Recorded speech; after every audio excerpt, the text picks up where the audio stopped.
Innal hamdalillah nahmaduhu wa nasta'inuhu wa nastaghfiruh wa na'udzu billahi min syururi anfusina wa min sayyiati a'malina may yahdihillahu fala mudhillalah wa may yudlil fala hadiyalah.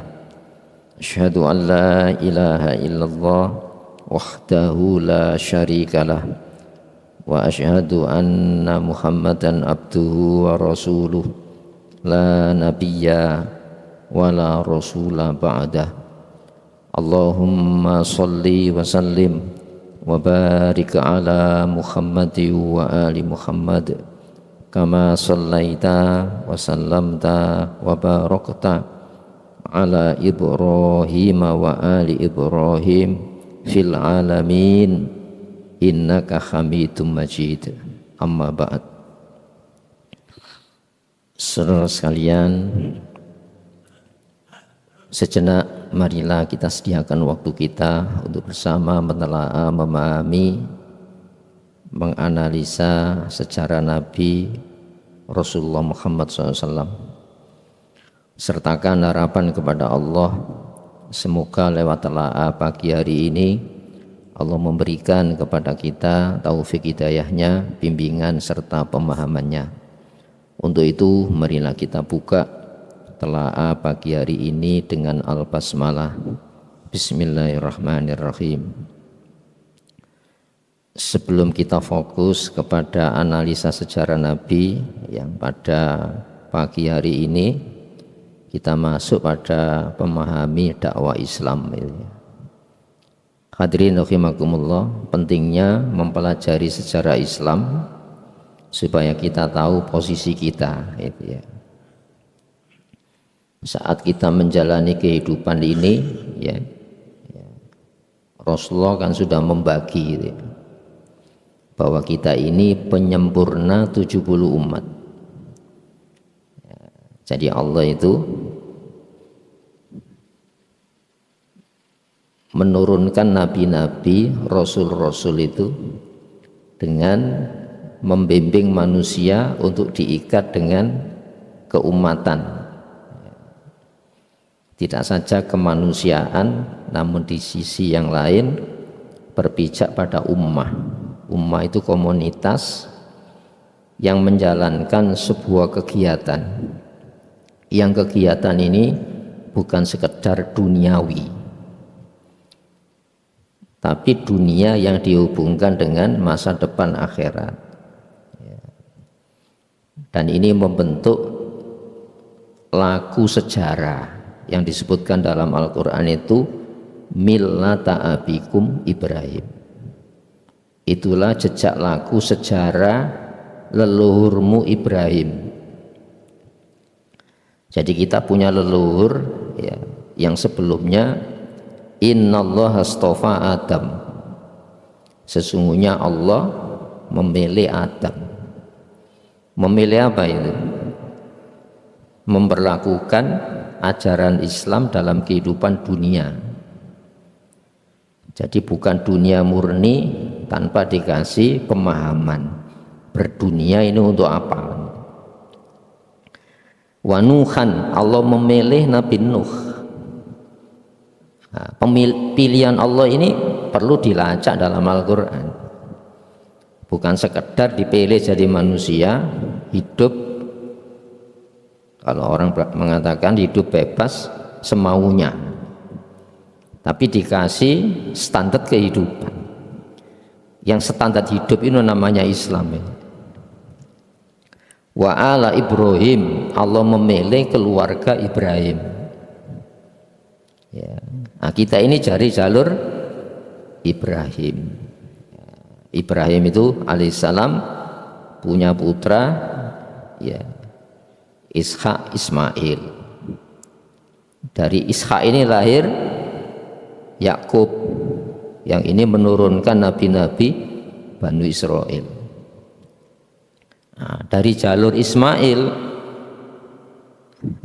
Allah mengutus satu utusan, yaitu Rasulullah Muhammad sallallahu alaihi wasallam. Jadi Allah memilih Adam milih Nuh, keluarga Ibrahim, wa Ali Imran, dan keluarga Imran yang nanti melahirkan Sayyidah Maryam. Dari Sayyidah Maryam ini lahir Nabiullah akhir dari Bani Israel, yaitu Nabi Isa. Nah, ini pemahaman dari Al-Quran yang orisinil. Jadi kita ini bukan memerankan sejarah-sejarah yang dibikin-bikin, tapi sejarah Islam. Disebutkan dalam surat Al-Haji, ya, wajahidu fillahi haqqa jihadi, bersungguh-sungguhlah mempertahankan pilihan tadi. Nah, kalau dipilih kan dipertahankan pilihan itu, jangan diganti-ganti. Surat Al-Haji ayat terakhir 78 ini, gitu ya. Wajahidu fillah haqqa jihadi, jadi bersungguh-sungguhlah mempertahankan pilihan tadi. Fillah itu dalam pilihan Allah tadi, pilihan Muslim Islam itu, sejarah Islam itu. Wajtabakum, Allah yang memilih kamu.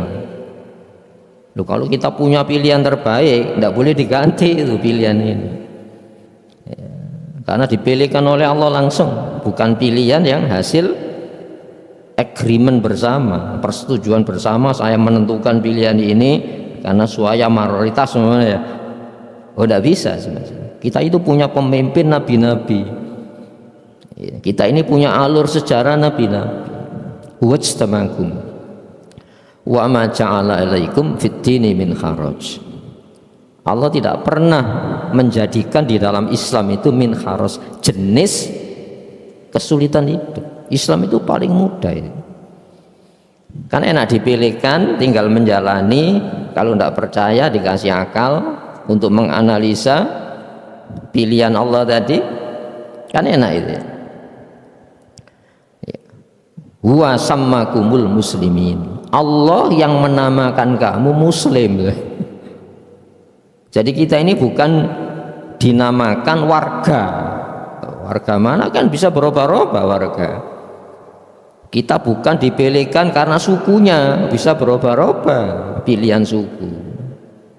Ya, kalau terjadi kontak perkawinan, ya keturunannya itu suku mana? Kan tidak bisa.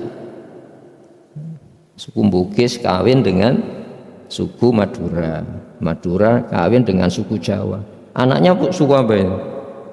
Di dunia saja sudah tanggal itu ya, apalagi nanti di akhirat. Makanya bersungguh-sungguhlah di dalam pilihan Allah tadi.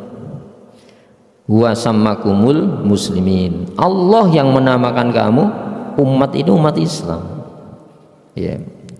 Min qablu, jauh sebelum Rasulullah Muhammad, jauh sebelum Al-Quran, ya.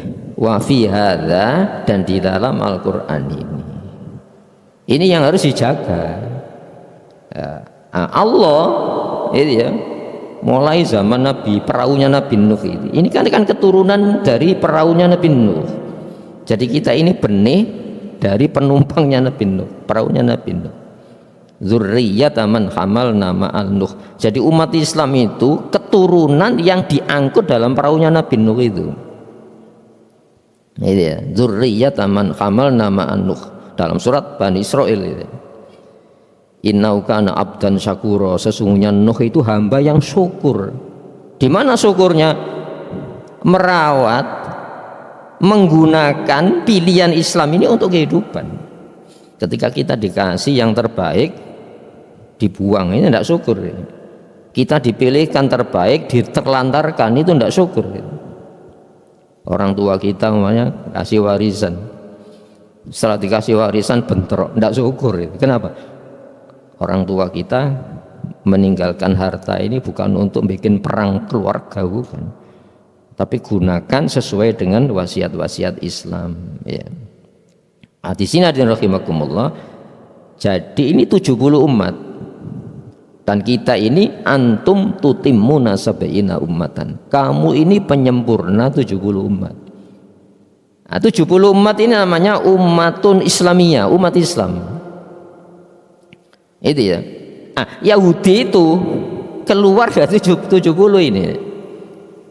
Kan hadisnya kan gitu, cuma terjemahnya kadang-kadang keliru, sehingga terjadi seorang pembenaran umat Islam ini dipecah-pecah, itu pembenaran, tidak boleh. Iftaraqatil yahudu ala ihda wa sab'ina firqah. Yahudi itu terpencil dari 70 umat. Berarti apa? 71, ya satunya kan Yahudi. Umat Islamnya itu mana? 70 ini umat Islam. Jadi Yahudi itu bukan berpecah jadi 70, satu enggak. Satu ini Yahudi, 70-nya itu umat Islam, sejarah Islamnya. Baru pada zaman Nasoro, wa iftaraqatin Nasoro ala sintai wa sab'ina firqatan. Nasoro itu terpecah dari 70 umat. Sehingga apa? Pada masa Yahudi Nasoro kan dua ya, Yahudi Nasoro, 70 umatnya tetap, sejarahnya tetap.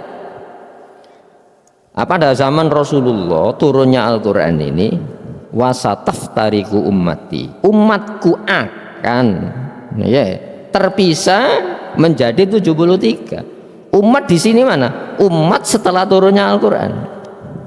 Yahudi, Nasoro, tiganya mana? Ideologi materialisme hari ini. Ini kan bahaya kan ya.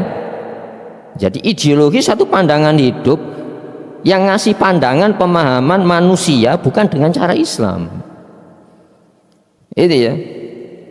Maka ini bahaya sekali. Sehingga satu contoh ya, satu saja ya, ideologi materialisme hari ini. Ideologi pluralisme. Ya, pluralitas itu kan kenyataan alam ya, suku beragam ya, pemisahan wilayah jadi sekat-sekat negara, itu kan pluralitas. Tapi kalau pluralitas itu dijadikan isme, nah itu bahaya, karena itu sudah agama, pemahaman. Artinya apa? Dalam ideologi pandangan falsafat pluralisme itu semua agama itu benar. Bisa dipahami ya? Karena apa konsekuensinya? Ya, plural, keragaman itu sebuah kebenaran. Jadi tidak boleh kita ngaku Islam paling benar, tidak boleh. Kenapa? Itu melawan pluralisme tadi. Sama dengan Nasoro, tidak boleh Nasoro mengatakan punya klaim Nasoro paling benar. Tidak boleh semacam itu. Kenapa? Konsekuensinya pluralisme itu paham? Ya, keragaman itu sebuah konsekuensi yang harus diterima kebenarannya. Ini berdampak kepada Muslim apa enggak? Ini sebelum kita masuk kepada sejarah Nabi. Sehingga ada seorang Muslim mengatakan gini, saya ini Muslim tapi pluralis. Saya seorang yang harus mempraktekkan pluralisme tadi. Konsekuensinya mana? Saya tidak boleh memaksakan agama kepada anak saya. Dan tidak boleh saya memilihkan sekolah yang ini memelihara keislaman, keimanan anak saya, tidak boleh. Itu terserah dia milih. Lu bahaya kan ini. Jadi anak saya untuk mewujudkan gagasan pluralisme, saya berbagi-bagi agama pada keturunan saya. Lahir pertama terserah pilihan apa nak, terserah kamu. Bapak tidak menentukan agama kamu. Lu bagaimana ayat mengatakan innad dina indallahil Islam. Wa may yabtaghi ghairal islami dinan, siapa yang mencari serius pegangan hidup, pandangan pemahaman hidup selain Islam, fala yuqbalu minhu, tidak diterima oleh Allah. Terus bagaimana ayat yang mengatakan qu anfusakum wa ahlikum nar, selamatkan dirimu, jaga dirimu, wa ahlikum, dan keluargamu dengan penjagaan Allah tadi. Apa penjagaan Allah? Allah memilih agama, pandangan hidup yang harus kamu jalani sesuai dengan pandangan tadi, yaitu Islam. Jadi konsekuensinya ke sana nanti. Contohnya lagi, komunisme atau sosialisme. Dalam ajaran gagasan sosialisme kan milik bersama kan. Jadi hak-hak pribadi itu tidak ada. Kepemilikan bersama. Ini kalau diteruskan bahaya itu. Diteruskan bahaya, sebenarnya tidak bisa itu. hak privasi tidak boleh, itu hak sosial semuanya itu. Makanya sosialisme itu ya. Maka milikku ya milikmu. Itu pernah dipraktekkan ketika awal berdirinya revolusi Bolshevik, lahirnya Uni Soviet ya. Itu kan menumbangkan Tsar Rusia. Jadi boleh saya tinggal di rumahnya jamaah saya, ya semuanya milik saya, istrinya juga milik saya. Tapi tidak bisa, akhirnya benturan kan. Manusia itu ada hak pribadi yang diakui, di saat yang sama ada hak sosial. Maka hadirin rahimakumullah, sehingga 71 satunya Yahudi, 72 duanya Nasara, 73 tiganya ideologi materialisme ini. Dan 70 umat ini yang ada ikatan kesejarahan. Apa itu? Kita hidup adalah hamba Allah untuk menjalani penghambaan dengan ajaran penghambaan Islam. Masa depan kita ini yaitu akhirat, tujuan kita adalah Allah Subhanahu wa taala, dan ini tidak boleh berubah-ubah karena itu orisinil asli dari Allah dengan informasi Al-Quran sebagai lanjutan kitab-kitab sebelumnya. Itu ya hadirin rahimakumullah. Bahaya ndak ketika hidup di dunia ini ya, kalau kita tidak memiliki daya tahan dan pertahanan. Makanya fase-fase sejarah Nabi kita masuk pada fase-fase Medina. Itu ya. Di dalam fase Medina itu Rasulullah sudah punya institusi negara. Rasulullah punya konstitusi yang namanya Piagam Madinah, yang sudah sebelumnya kita bahas. Di dalam Piagam Madinah itu, kalau sekarang ini dalam sistem negara modern ya konstitusi yang harus dipegang oleh seluruh warga negara. Dan kita tahu bahwa Madinah itu bukan Muslim saja. Madinah itu ada Yahudi Nasoro. Yang Yahudi Nasoro itu ada klan besar, Aus, Khosros. Jadi Yahudi dibagi suku besar, Aus, Khosros. Aus itu punya klan-klan kecil. Ada Bani Koinuko, Bani Nadir, macam-macam itu ya. Dan ini terlibat perang 2 abad, 200 tahun perang Yahudi sesama Yahudi. Itu ya. Padahal mereka itu menanti-nanti kehadiran Nabi akhir zaman yang disebutkan dalam Taurat Injil. Itu ya. Wa kanu yastafsihuna 'alal ladzina kafaru. Sedangkan mereka ya, jauh sebelum turunnya Nabi akhir zaman, turunnya kitab yang dijanjikan yaitu Al-Quran, mereka itu ngorek-ngorek berita kepada orang Mekah. Jadi mereka itu tahu wilayah nanti turunnya Nabi akhir zaman itu tahu. Makanya pembebasan tanah antara Madinah dan Mekah itu dulu namanya bukan Madinah, Yasrib kan. Itu diborong oleh tuan-tuan tanah ya, untuk menyambut hadirnya Nabi akhir zaman. Itu. Makanya Yasrib itu kan konglomerat Yahudi. Jadi pemilik dana besar orang Yahudi. Jadi antusias sekali menyambut datangnya Nabi akhir zaman. Sudah turun enggak ciri-ciri manusia semacam ini? Sebutkan dengan detail dalam Taurat Injil. Maka hadirin rahimakumullah, orang Mekah tahu itu ya, orang Mekah itu lahir seorang nabi, dan itu diketahui oleh siapa? Orang-orang yang ahli agama waktu itu. Di Mekah kan ada namanya Waraqah bin Naufal itu membaca kitab-kitab Taurat, Injil dipelajari dan paham betul ciri-ciri Nabi akhir zaman itu. Ya, di antaranya jelas dalam Taurat, Rasulullah itu kemanapun awan itu menaungi. Di punggungnya itu ada stempel kenabian, ada seperti kalau sekarang tato ya. Tapi itu murni di pundaknya. Itu ya. Itu sampai pernah dijak dagang oleh pamannya.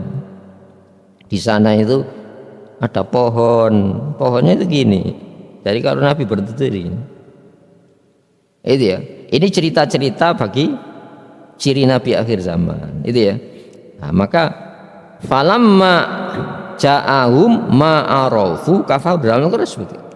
Saat Nabi itu datang dan Nabi datang itu dikenal, kafaru bi justru ditolak.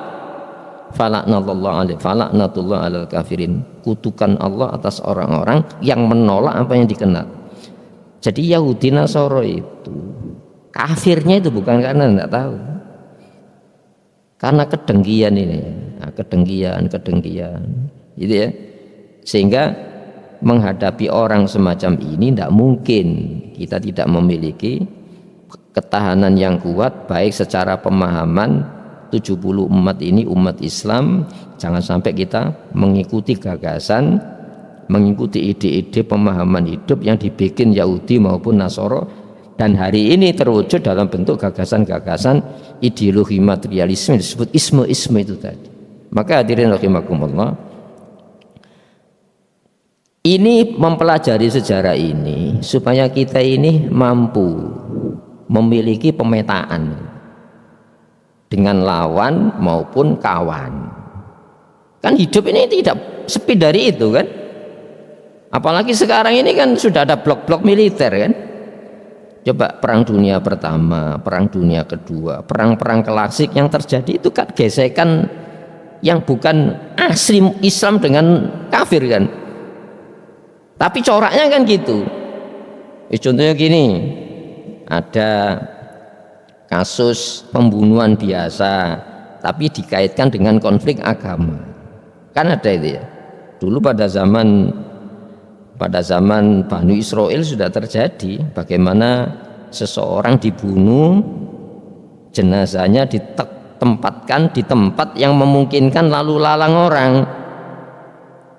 lalu dituduh ini suku ini yang bunuh untuk memicu perang suku. Ini kan ada kedengkian semacam itu ya. Itu ya. Jadi mari kita fahami ajaran Islam itu ada sisi-sisi yang meninjau dari psikis seseorang, kejiwaan. Orang kan punya dengki, punya hasud kan gitu kan. Maka ketika Rasulullah di Madinah itu punya piagam,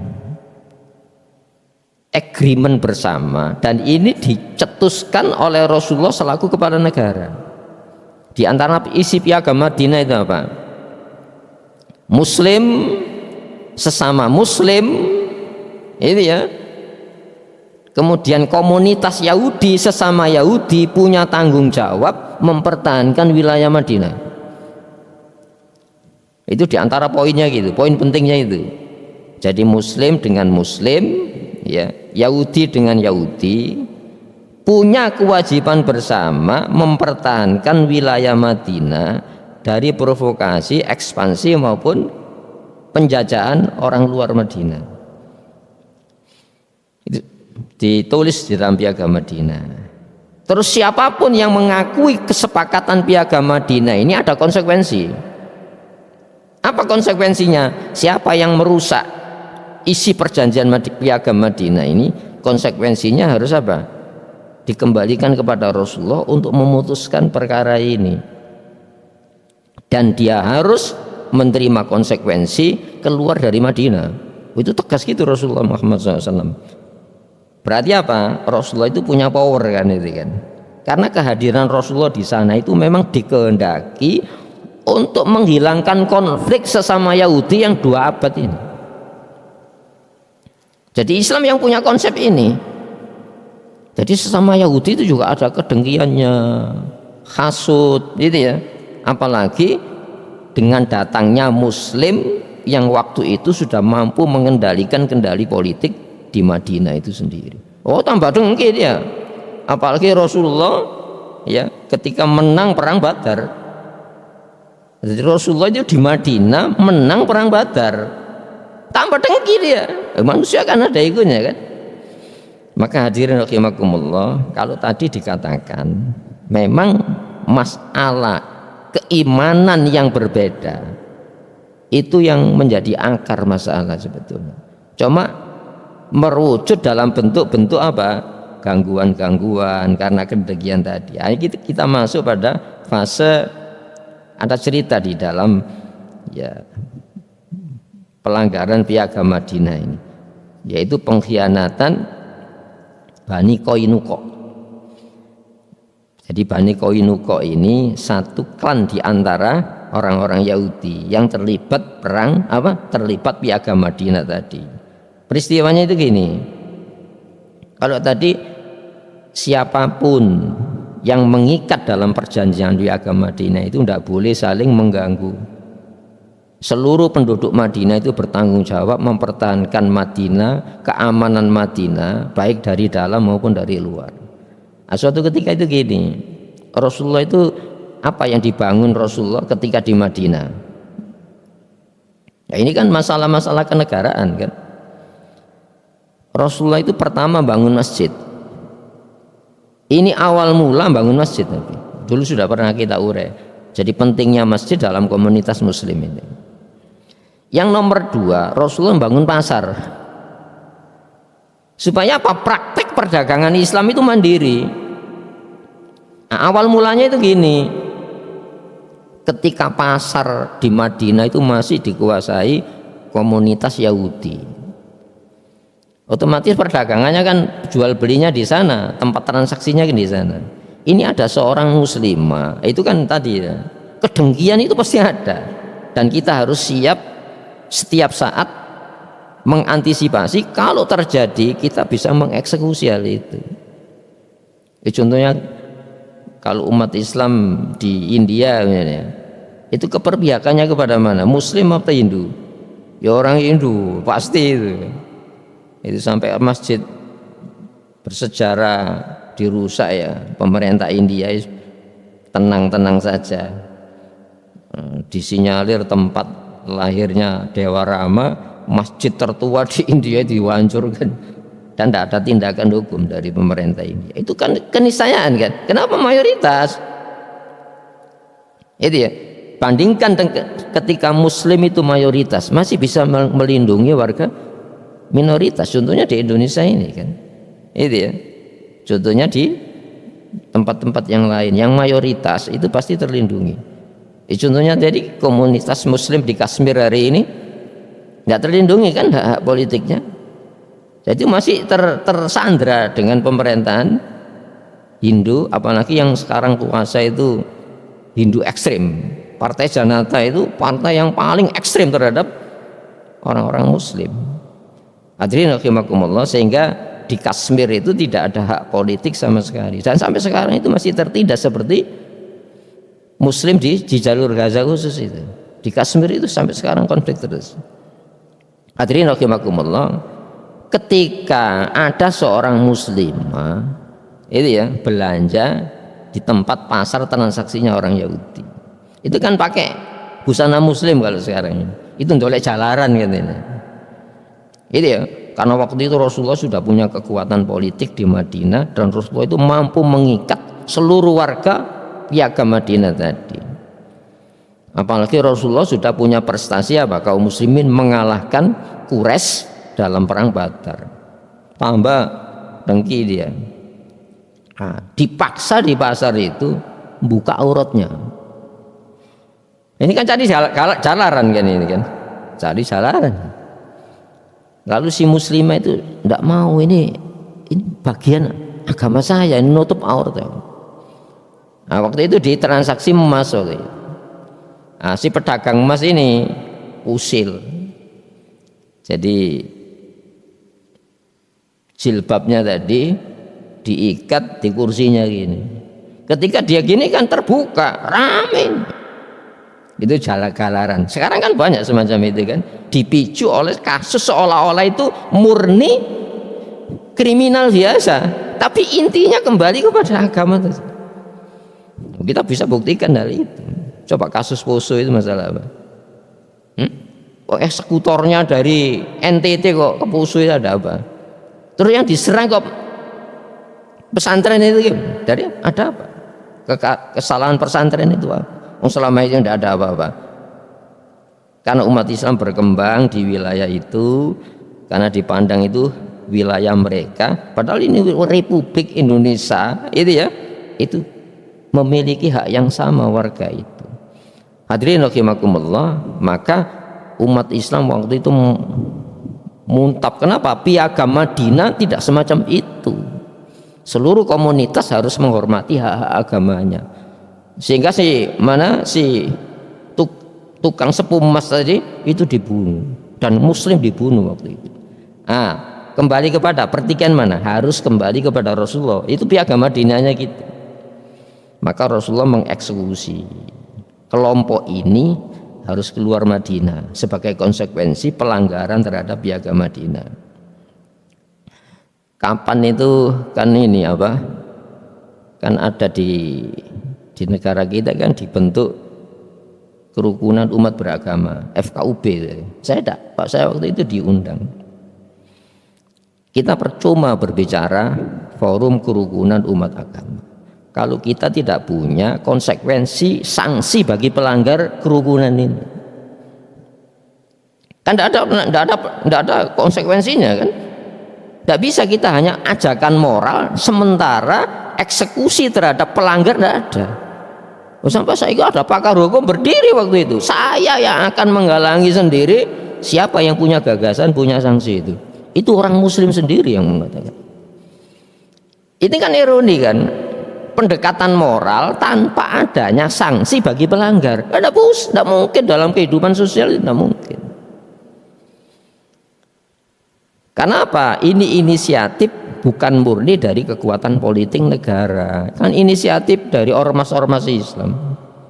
Tapi harus diusulkan sebetulnya ada klausul, ya, ada sanksi bagi pelanggar, minimal sanksi apa, denda apa, atau dibatasi ruang gerak dakwahnya. Padahal ini kan sudah ada itu ya, mendakwakan agama di komunitas yang sudah beragama tidak boleh. Itu ada gitu ya. Diskusi keagamaan harus dikasih ruang bebas diskusi ya. Masalah menentukan ketika diskusi ada konsekuensi kalah, ya terserah dia kan. Tapi jangan sampai terjadi diskusi yang liar, apalagi penghinaan agama tidak boleh dalam ajaran Islam. Perlu digarisbawahi, ketika ada ayat-ayat yang melarang kaum muslimin mengangkat muslim, non-muslim sebagai pemimpin, itu bukan karena kedengkian, itu karena sifat belas kasihan. Mereka itu kasihan kalau tidak memakai Islam, nilai-nilai bobot kemanusiaannya kan hilang. Itu ya. Jadi bedakan antara membenci karena kedengkian, tidak suka karena perilakunya itu sudah melawan nilai bobot kemanusiaannya. Bahaya enggak kalau mereka tidak mengerti kemanusiaan yang sebenarnya? Prostitusi jadi komoditas dagang, bahaya apa enggak? Minuman keras jadi komoditas dagang bebas, bahaya apa enggak? Ya bahaya sekali. Makanya harus mengangkat orang yang bukan muslim, memberikan wewenang untuk mengatur, itu bahaya. Dan itu bukan karena kedengkian, karena dampak-dampak pengerusakannya sudah kita rasakan hari ini. Contohnya ada ya, ketika negara yang dikatakan adidaya itu memegang hak politik dunia, apa yang terjadi dengan kekuatannya kan? Ini contohnya hari ini, blok barat yang dipimpin Amerika sekarang sudah retak itu, memaksakan negara lain tidak boleh produksi mesin-mesin perang, sementara mereka memproduksi. Itu ya, tidak boleh ada reaktor nuklir, sementara dia melakukan pengkayaan uranium. Ini kan hegemoni semacam ini kan, sehingga satu negara cuma kemarin nih di Venezuela presidennya diangkut. Kenapa? Tidak sesuai dengan keinginan Amerika untuk pengelolaan kekayaan alam. Dan ini terjadi terus dalam kehidupan. Makanya di dalam Al-Quran disebutkan, iyam saskum hasanatun tasuhum. Muslim, ini bicara masalah psikis kejiwaan ya. Kalau kamu mendapatkan sedikit kebaikan, itu merisaukan hati mereka. Ini Al-Quran ya, surat Al-Imran. Ya, wa in tusibkum sayyi'atun yafrahu biha. Kalau kamu mendapatkan sedikit kebaikan, itu ya, mereka itu senang. Kalau kamu mendapatkan yang namanya musibah, hal-hal yang tidak kamu senangi, yafrahu biha, mereka senang dengan kondisi. Wa intasbiru wa tattaqu, kalau kamu sabar tidak terpancing, wa tattaqu, tetap menjaga keislaman kamu, la yadurrukum kaiduhum syai'a, bahayanya itu tidak akan sedikit pun membahayakan kamu. Ini hadirin rahimakumullah, sehingga pada peristiwa tadi Rasulullah itu mempraktekkan sanksi-sanksi atas pelanggaran kesepakatan bersama itu tadi. Dan di sini tindakan hukum seorang kepala negara terhadap konstitusi negara yang dilanggar.